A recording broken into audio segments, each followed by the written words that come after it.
съм Цвети и в днешното видео искам да поговоря първо за една тема, която е много важна за мен и след това ще премина и към книжните елементи на видеото. Така, темата е пряко свързана с основно с новогодишните празници, но е като цяло с фойерверките, пиратките и всяка такива пиро неща, които произвеждат доста шум. Това, което ме вдъхнови да направя това видео под някаква книжна форма все пак е кампанията на организацията 4 лапи, които тази година имат кампания за ограничаване и като цяло, ако може да направя елиминиране на пиратките и фойерверките по празници, тъй като наистина това е един огромен стрес за животните и домашни, и улични, и диви, но даже не само за животните, но и за хората. Към това число се причислявам и аз, тъй като аз по принцип съм много чувствителна към шумове и така по-силни звуци. Не ги толерирам, чисто физически не мога да ги издържа, много се напрягам, много често изнервям се, плача. По Нова година за мен конкретно е ад, тъй като хората са като изтървани за мене. Последните години ми се случва хора от по-долните етажи на блока и точно под моят прозорец да си изстрелват там фойерверки или каквото се води и всичко гърми точно пред мене. И това е с часове се случва по Нова година. Аз и често казвам не обичам Нова година, не го разбирам цялата. Не я разбирам дънданията, но не това е въпросът, че не разбирам дънданията покрай този ден. Въпросът е, че аз и като човек, който има котки, виждам колко жестоко се стресират и как не знаят къде да се скрият, тъй като от всяка страна на блока или ако съм вкъщи, от всяка страна на къщата се чуват и то близо яко фойерверки, пиратки и наистина не знаят къде се скрият, супер много се шашват, стресират и е наистина огромен стрес и нездравословен. В сайта даже на 4 лапи даже чета, че могат да се тези фойерверки, пиратки и така нататък могат да доведат до частична или пълна загуба на слух и зрение при животни и птици, както и поведенчески и психични проблеми. Отделно пък, ако говорим за бездомните животни, основно кучета и котки, но не само кучета и котки, има доста дори таралежи, има катерички. Как да е? Въпросът е, че всички тези животни, които са навън, но се сблъскват с тези хем светлинни, хем шумови гърмежи. Много често от страха и те не знаят къде се скрият, често биват осакатени или наранени от тези неща, най-вече от пиратките. Често от самия стрес и дезориентация може да се случи да изскочат пред някоя кола и да стане нещо фатално. И в момента това е моята вече починала котка Съни.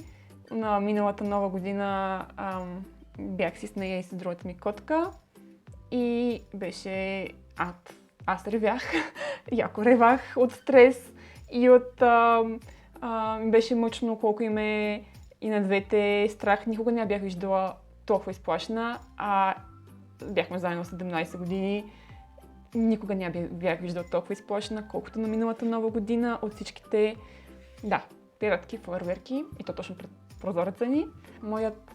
Много радвам се, че я има тази кампания. Надявам се повече хора да се вслушат в нея и да се съобразят. Даже я видях по телевизията, по новините, говориха за кампанията и се радвам, че има гласност, но наистина се надявам да има резултат в тази кампания, тъй като, често казвам, съм забелязала, че живеем в държава, която много не се вълнува от отношението към животните. И то не говоря тук за кой яде месо и кой не яде месо, наистина за отношението към тях. На много гадни неща ставам свидетел, чувам и е постоянно. И да, това исках да започна това видео. Малко тегаво, но мисля, че е важно. Поне за мен поне отношението към животните е една от най-важните теми в живота ми. Сега да премина към книжната част на видеото. Подбрала съм няколко заглавия, в които главни герои са животни, основно кучета или котки. Като някои от тях съм чела, някои притежавано не съм чела, но мисля, че всичките си заслужават и че си заслужават. Първата книга, за която ще говоря, това е Котаракът, който спасяваше книги на Сусуки Нацукава. Това е японска книга, японски автор. Буквално мисля, че преди седмица или две излезе на българския пазар. Аз така не знаех, че ще бъде преведена и се здобих с нея на английски. Но няма значение, супер много се радвам, че е преведена и на български. Винаги супер много се радвам, когато има книги за котки, които ги има на български. И наистина до сега винаги на 90% съм била супер удоволствие ми е било да ги чета. Тук в тази книга става дума за котка, за книги, като основното са книгите всъщност, за някакъв младеж ли е, млад мъж, не знам, за който малката книжарница за книги втора ръка, която е стопанисана от дядо му, е най-прекрасното място на света, идеално убежище за едно самотно и плахо момче. Тинейджър е. Тук тинейджърът е прекарал много щастливи часове в четене, но след смъртта на дядо му всичко се променя и това уютно магазинче е на път да затвори. Появява се обаче говорещия котарак тигър, който се нуждае от истински любител на книгите, който да се присъедини към него за една специална мисия. И тази двойка, момчето и котката, се отправят на мисия за спасяване на книги от хора, които злоупотребяват с тях и ги осъкатяват. Естествено, стават така приятелства, приключения, предизвикателства различни и това е общото книга за любовта към книгите и важността на книгите в нашия живот. И мисля, че особено пък покрай зимните празници и зимния сезон е чудесна книга за четене. Макар да не съм я чела, наистина имам такова усещане, пък и що има Котка на корицата. Почти сигурна, че ще бъде супер яка книга. Следващата книга, тук вече става дума за куче и това е книгата "Изкуство да се състезаваш в дъжда". Така, тази книга съм я чела преди много години. Помня, че си я взех от библиотеката. Даже не знам точно какво ме е грамнало в нея, може би, че има просто куче на корицата. Помня, че беше много затрогваща книга, докосваща сърцето. Много плаках. Нямам много голям спомен точно какво се случва в книгата. Помня просто, че ми стане една от най-любимите книги. Докосващите ми книги и когато тръгнах да си подготвям за това видео, веднага сетих за нея, макар и реално да не помня точно самата история, какво се случва. Тук историята се разказва през погледа на едно куче, Енцо, който реално разказва историята на своите стопани и през неговия поглед, разказва историята на своите стопани, като става дума за семейство, мъж, жена и дете, ако не се лъжа, като мъжа загубва жена си и се бори за попечителството на дъщеря си срещу... как е правилното изречение? Общо той и родителите на починалата му съпруга се борят за попечителство над дъщерята. И всичко това е през погледа на кучето. Има драма, но има и наистина много чисто човешки. Самото куче е много интелигентно, образово, с гледане на телевизия и слушане на думите на господаря си. И наистина има много наблюдение на човешката природа и човешките отношения и просто живота на хората. И наистина е, макар и така книга, на която се плаче, много, много хубава книга. Друга книга, за която искам да спомена, това е Котешки писма на Оя Байдар. Това е турска авторка, доколкото помня.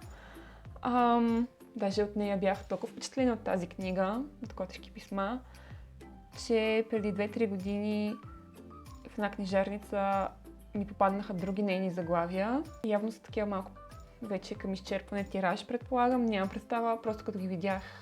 Даже не гледах за какво става дума в книгите. Купих ги, защото искам да имам всичко от тази авторка. Страшно много ми хареса как пише. Тук, разбира се, в тази книга става дума за емигранти, турски емигранти в Холандия бяха и техните котки.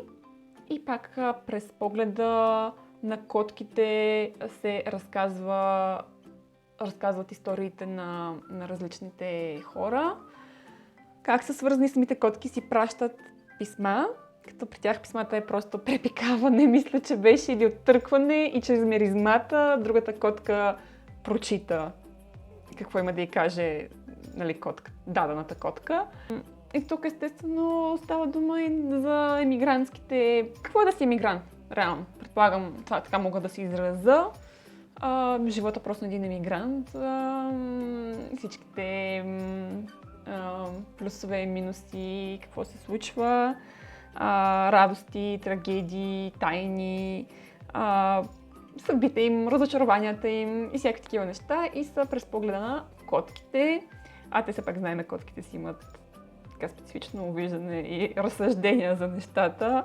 Това са турски интелектуалци, избягали в Западна Европа след преврата през 80-та година с нелека участ, но със съхранен идеализъм.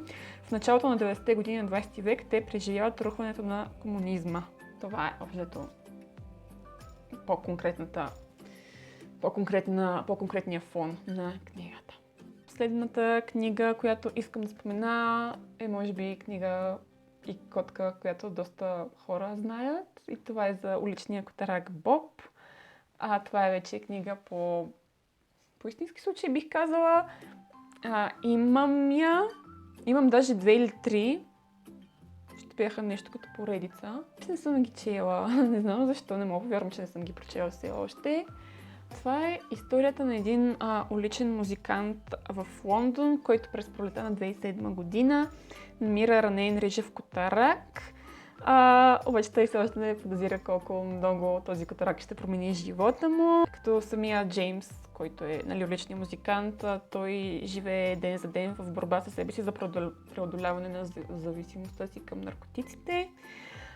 Въпреки това, с което той се бори, не може да остави без грижа този поразително интелигентен котарак. И на когото дава името Боб. Котарак се възстановява, Джеймс го пуска на улицата с идеята и мисълта, че може би повече никога няма да го види. Но Боб е на друго мнение и оттам следват необикновени, забавни, но често и опасни преживелици, които променят живота на Джеймс, лекуват раните от трудното му минало и не съм сигурна дали не се справя с наркотиците. Не мога да гарантирам, може би да, не знам. Но общо това е за книга за приятелството между човека и котката и как котките наистина с чисто сърце мога да кажа, че са едни от най-прекрасните същества на този свят, най-важните и в моя живот едно от най-важните същества. Едни от най-важните същества в живота ми и не мога да живея без тях, не мога да си представя живота без тях. И са най-добрите ми приятели. Това са книгите, които искам да споделя. Надявам се кампанията на 4 лапи да достигне до повече хора. Ще се радвам, ако и вие също споделите с повече хора за нея, ако ви вълнува темата. И се надявам да имаме едни спокойни, тихи и приятни, хубави коледни или зимни празници и